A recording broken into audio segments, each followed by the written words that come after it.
On peut découper l'histoire de la tour en 4 âges. Le château royal, la capitainerie, les dégradations et la conservation des vestiges. Jusqu'à l'époque carolingienne, un bras de l'Oise passait derrière la tour, formant une zone marécageuse et des chapelets d'îles.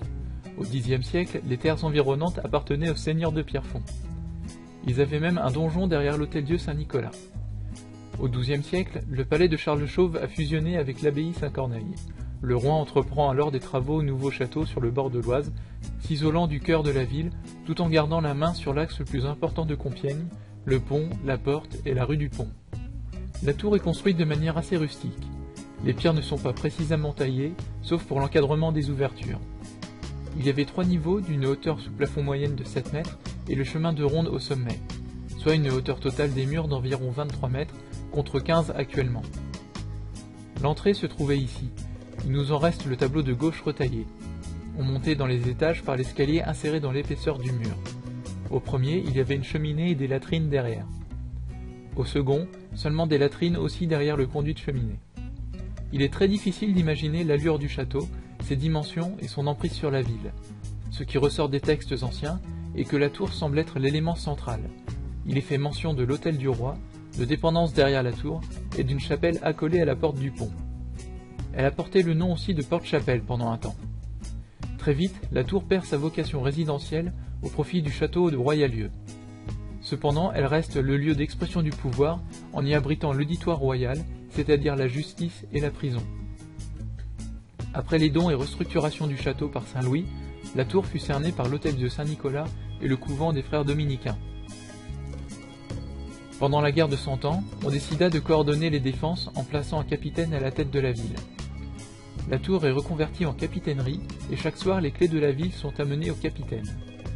La tour est endommagée pendant le siège de 1430, mais reste utilisée car au XVIe siècle, on perce au sommet 4 ouvertures pour des canons. Son délabrement semble avoir commencé peu de temps après. Elle a été englobée dans des maisons construites autour et à l'intérieur. Cette occupation a généré des bouleversements avec des portes ouvertes dans les murs et un four toujours visible de nos jours. Elle a perdu son couronnement au sommet, empêchant de savoir comment elle était couverte, en terrasse ou avec une toiture. Puis c'est le tour des escaliers, dans l'épaisseur du mur côté Oise, de disparaître, et un grignotage décimètre par décimètre qui part au fur et à mesure, réduisant les 3/4 du second étage.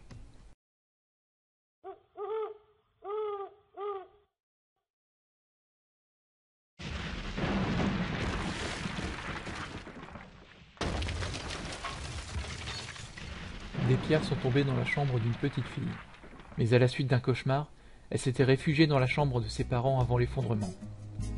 C'est le dernier écroulement accidentel de la tour. Et enfin, en 1910, on écrète le sommet de la tour pour la stabiliser. Depuis, elle n'a pratiquement pas changé. Les maisons qui l'abordent ont subi les bombardements de la Première Guerre mondiale. On décide de dégager la tour de toute construction et d'aménager un square.